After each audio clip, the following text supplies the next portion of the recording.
Good morning, everybody. Round one of the LIV Golf Promotions there in Abu Dhabi is in the books. Woo, I was up early watching that sucker. It was exciting. I mean, heart pounding, stopping stuff. You could feel the tension in the air. A lot of you are probably just waking up, not going to be able to see it. Go on LIV Golf, whatever. Maybe you'll be able to see the replay. It's up there. You could watch the whole thing, or we'll give you the breakdown, the highlights right here, so you have all the information moving forward. We're going to have all the spoiler alerts. So if you don't want to know, if you want to watch it, do your thing. If you want to know what happened, then we'll do your thing here because it's exciting. Before we get started, even though we're already started, make sure you subscribe to this channel and hit the bell notification so you don't miss anything. We're going to cover golf.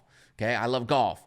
Regardless of whether you for or against LIV and all the craziness going on, which it is wild, and it's a soap opera right now, for sure.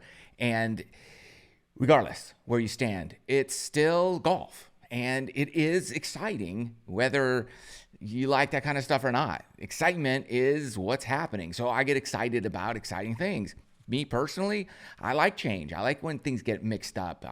It's not always fun. I don't always enjoy it, but I like it, if that makes sense. It's different. You got to be on your toes. I don't want to go through my life doing the same thing every single day, day in, day out. I don't like that. I like excitement in my life. I like to do different things. I like to try new things. I will take up different sports just because somebody said something. I don't know. It's just I can't go through life doing the same routine each and every day. Some people can. I cannot. So when LIV came around, they were different. So I was like, okay, it's different. I'm going to embrace it and go with it. Politically, you do whatever you want. All right? I get it. Either way, you can love it or hate it, but it is happening and it ain't stopping. So we're going to cover it. And let's dive into what is going on. Oh, gosh, there were some heartbreakers. All right, Kyle Stanley was one of my picks, former PGA Tour winner. This cat was in at 2 under, gets to the 14th hole, puts it in the bunker. No problem, guy's been in bunkers his whole life, right? Like, all you have to do is just give yourself, it's a pretty basic bunker shot, man. If you're watching that and listening to it, you're like, just didn't sound right. Sounded a little heavy, caught a little way behind the ball rolled out 20 feet. All right, so maybe you make bogey, no big deal. You're going to drop a shot, unless, of course, you ram this 20-footer by 8 to 10 feet, which he does. Oh, my goodness.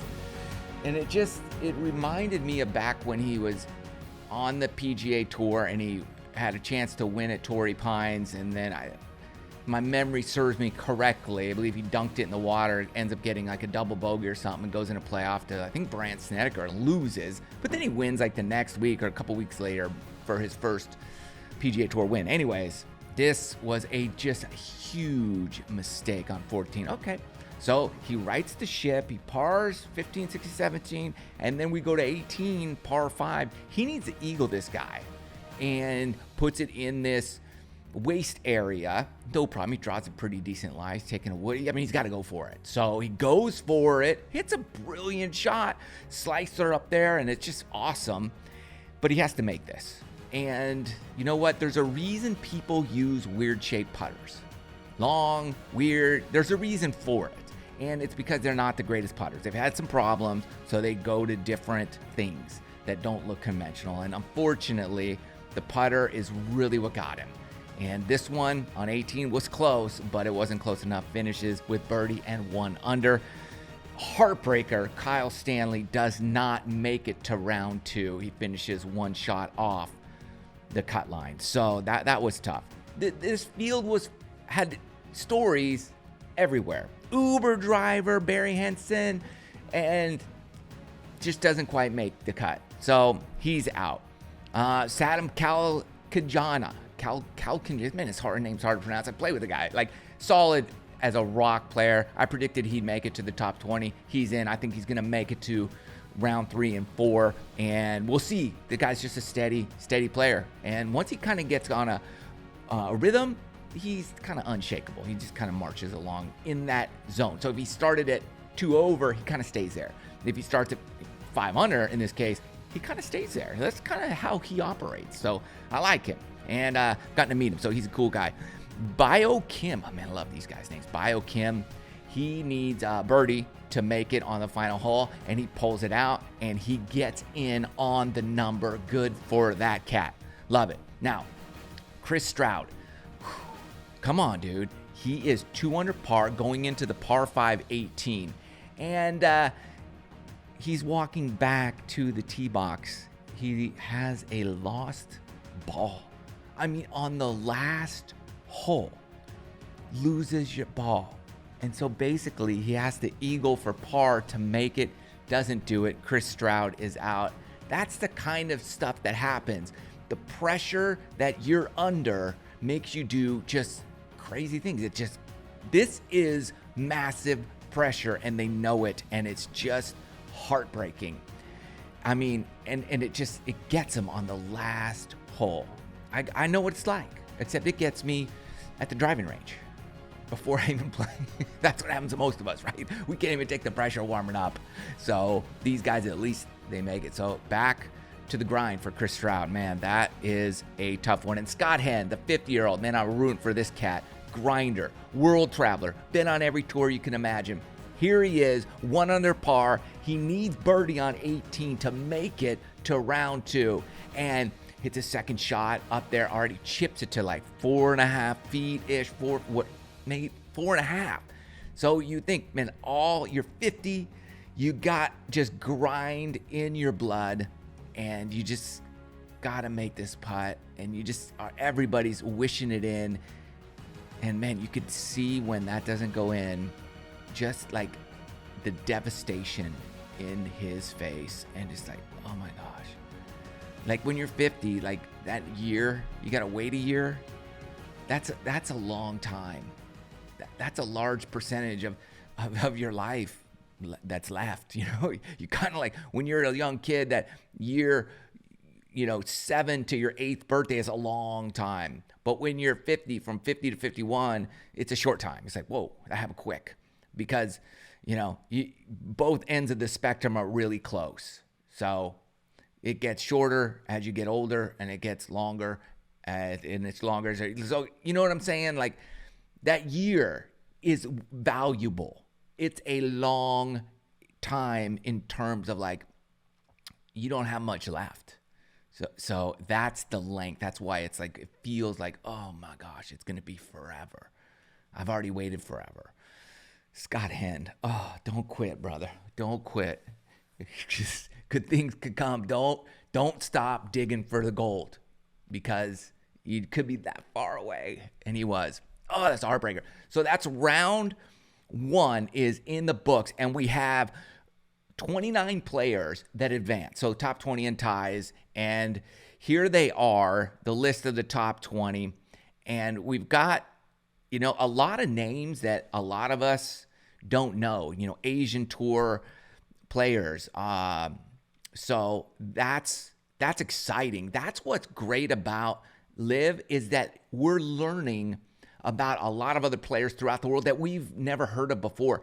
And there's a reason the PGA Tour in America is really produced the top players, because, that's where these guys play together a lot. So they got really good because all the best players. And as the game has grown globally, those guys from Thailand and the Asian tours, those nations, they haven't gotten as good because of the level of competition. They're not playing against, the Jordan Spieths and Justin Thomases day in and day out. There's good players, but it's not at that level. So when they can get on a tour like LIV Golf and play against Jon Rahm and Dustin Johnson and Brooks Koepka and those guys, like, then they're going to become great players, and they're going to be able to take that back to their country and help raise the level of golf across the world. That's what's really great about this LIV Golf, is it's truly international, and you're bringing in guys that just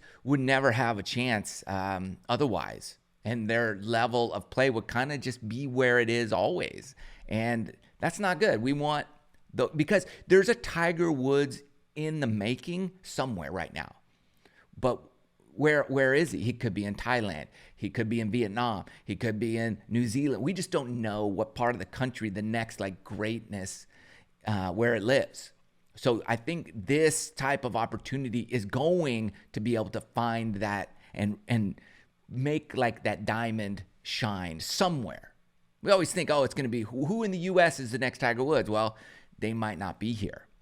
And then let's just look at quickly here who didn't make it, which is tough because, man, you just wish, you wish good things for these guys like Chris Stroud, Jeff Overton, Kyle Stanley, Scott Henn, the Uber driver Barry Henson, and Brendan Jones and Turk Pettit, the guys who had been on LIV a little bit, and Alvaro Quiros and Ryan Ruffles, 4 over, just not your round.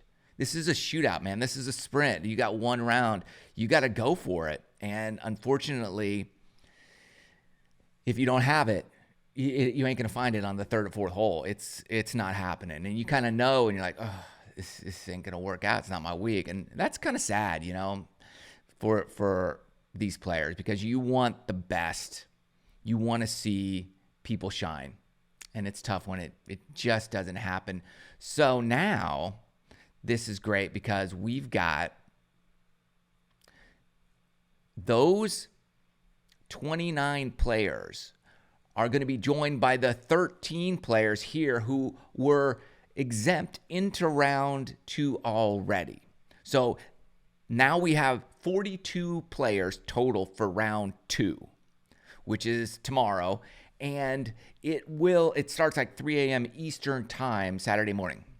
I don't know if I'm going to be up at 3, but I'm going to be up pretty early to watch this thing and give you guys the breakdown, because the top 20, no ties. It's just 20. So we're going to have, if there's ties, we're going to have the most awesome playoff for the chance of a lifetime, because regardless of what you shoot, if you're in that top 20 in ties, if you're in a tie, you're in a playoff. And it could be whatever the score is. It doesn't matter. For round 3 and 4, everybody starts at 0 again at even par, and we reset for the final round 3 and 4. So round 2 is critical. We have 42 for 20 spots. So nearly 50% of the field is going to qualify for the finals. So it's a shootout. I can't wait. Who do you think's going to make it? Are you watching? What's your prediction? Who are you rooting for now that you see the field for this second round? Let me know your thoughts. Talk to you soon. Good luck.